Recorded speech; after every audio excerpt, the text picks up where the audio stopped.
My peoples, papaziti here, bringing you a quick team deathmatch on WMD, rocking the AUG, dual mags, scavenger, sleight of hand pro, hacker pro, stop jumping on me fool, and the usual accoutrements of claymore, sticky grenades, and concussion.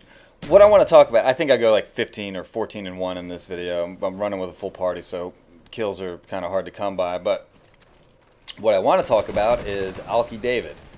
And if you don't know the whole story behind Alki David and why I'm even talking about this now, then do yourself a favor and just search Alki David in YouTube or Google or Twitter or whatever. I don't have time to explain all that. But what I want to talk about is the commentators and the community that are, kind of in an uproar over what he said and what was, what happened during the live draft. And okay, for one, sex toys, it's sophomoric and childish, but, all right, who hasn't done something sophomoric and childish? Whatever, raise your hand.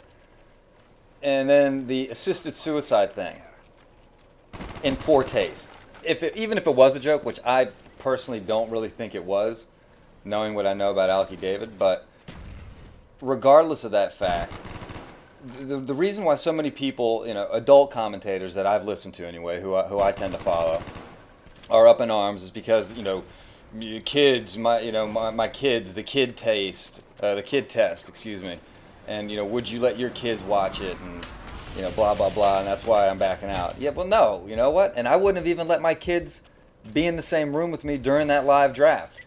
It's ridiculous.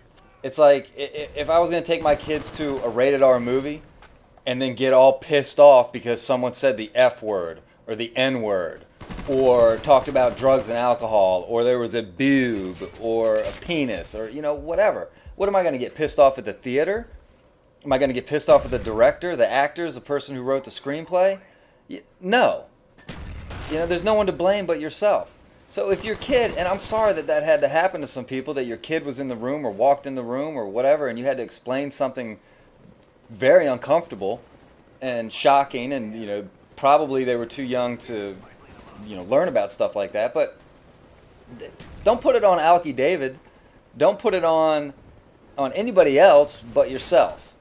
And to do that, and it's a big problem I have with parents these days. It's all about pointing the finger somewhere else. Take a good hard look in the mirror, and next time lock your door. Tell mom, kids, don't come in here. Tell the kids, you can't come in here. Daddy's doing something. Whatever you got to do. You got to insulate yourself from situations like that even happening.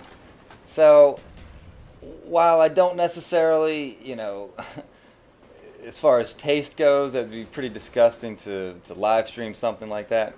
As far as assisted suicide goes, I don't really see a problem with assisted suicide if somebody is terminally ill and in a lot of pain and gonna die anyway. I agree with the let them die with dignity.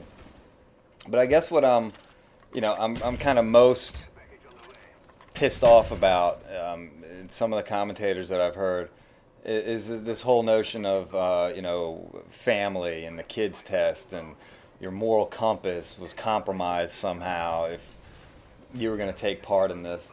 That's your own thing. I guess you've got your audience that you've got to cater to and pander to, which is exactly what Alki David is doing when he's talking about streaming an assisted suicide. He believes he has an audience that would, for whatever effed up reason, enjoy that.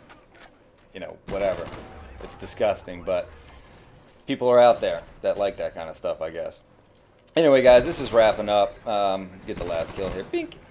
Anyway, thanks for watching and listening, and I will see you next time. Peace.